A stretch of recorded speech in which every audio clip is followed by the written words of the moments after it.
Good afternoon, ladies and gentlemen. My name is Clay, and I am the Bucks Believer. Earlier this summer, I started a series on the channel where I reviewed the past season for every player on the Bucks. When the offseason arrived, this series was interrupted, but now that the Bucks have made most of their moves, I think that it's time to resume the series. The first player that I wanted to highlight after the offseason is the reigning Finals MVP himself, Giannis Antetokounmpo. As usual, we'll start by talking about the positives of Giannis' game. In my opinion, the Greek Freak's greatest strength is his defense. Last year, Giannis was unable to defend his title as Defensive Player of the Year, but he did make his fourth consecutive All-Defense team, and for good reason. Over the past couple seasons, Giannis has consistently been one of the best help defenders in the entire league, and last year was no exception. Giannis posted a phenomenal block rate of 3.2%, which ranked 23rd across the league.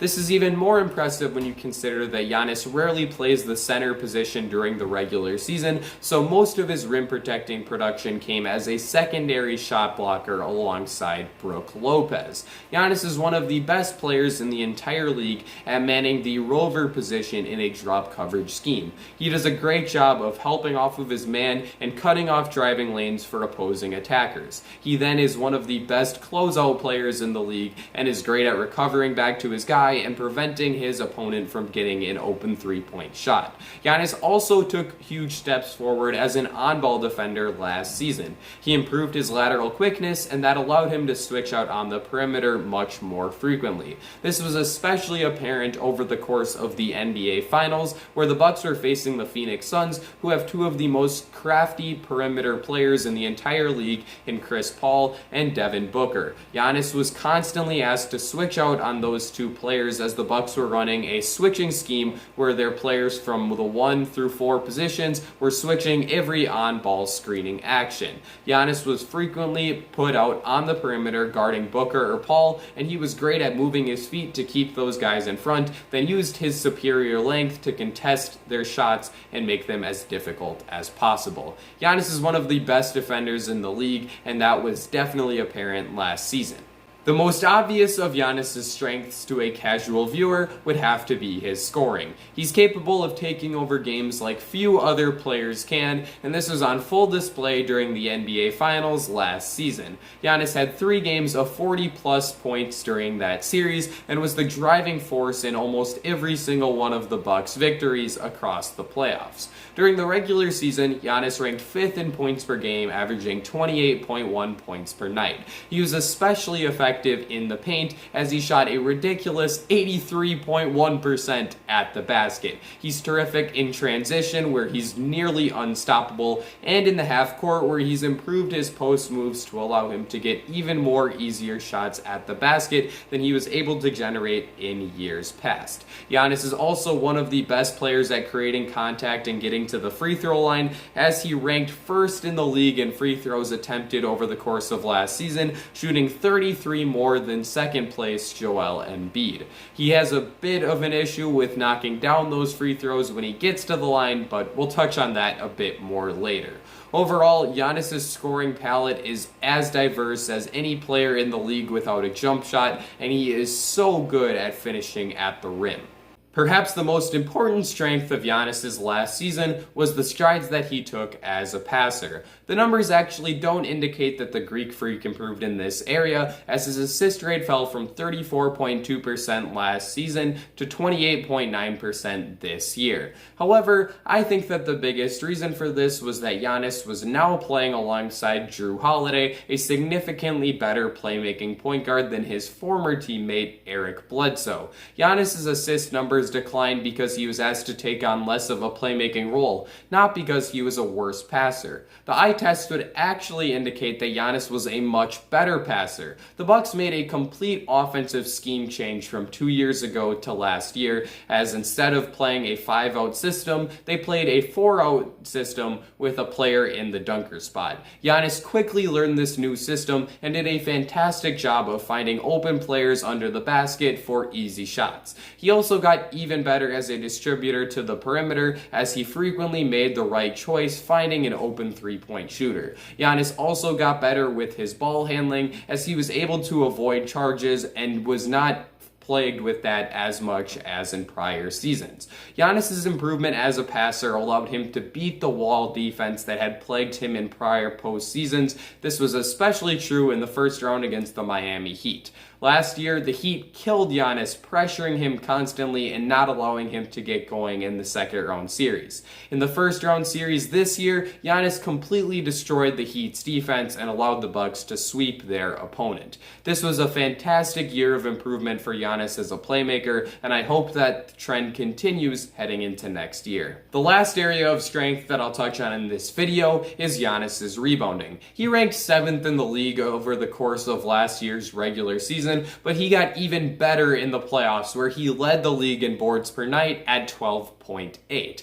Usually I think that rebounding is a bit overrated, and if someone's a great rebounder, it doesn't necessarily help their team win at a high level, but this is just simply not true for Giannis. His ability to come down with every single board is so imperative to the Bucks being able to win, and this is especially true in the playoffs last year where his offensive rebounding was one of the largest reasons why they were able to win the finals. Over the course of last year's postseason, every single one of the Bucks' three-point shooters seemingly went cold at the exact same time. This placed an extremely high value on offensive rebounding, and Giannis was terrific at tracking down those offensive boards and putting himself in position to win second opportunities for the Bucks. These second chances allowed the Bucks offense to stay above the water despite having such a poor shooting performance.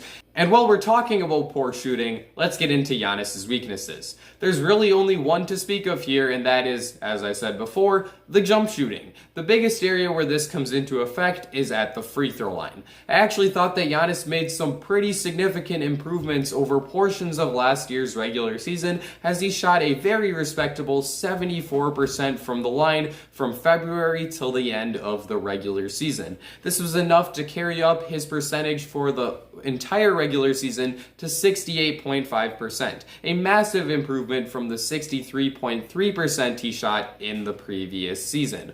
Unfortunately, all of Giannis's improvements at the line completely disappeared in the postseason, as his percentage dropped all the way to 58.7% in the playoffs. He did right the ship a little bit in the final game of the year, as in Game 6 of the NBA Finals against the Suns, the closeout game of the finals, Giannis made an impressive 15 of his 17 shots from the line. He needs to iron out his shot though and get much more consistent. Otherwise, we might see teams take on a hack a Giannis strategy much more often next postseason.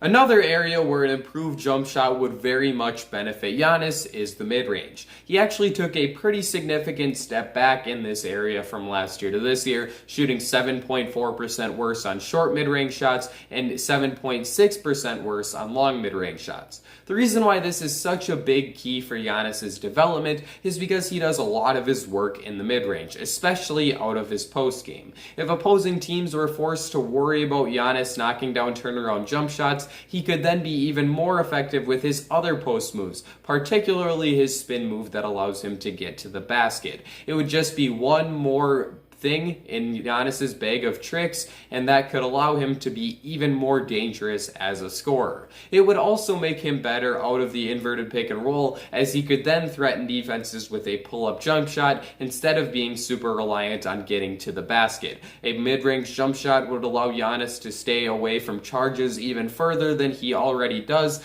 and that obviously is a key because the biggest way that opposing teams get Giannis into foul trouble is by taking offensive fouls on him. Overall, I think that developing a mid-range jumper as well as improving his free throw shooting is the most important area of improvement for Giannis moving forward, and if he can do that, he has a chance to become a genuinely unstoppable scorer in the NBA.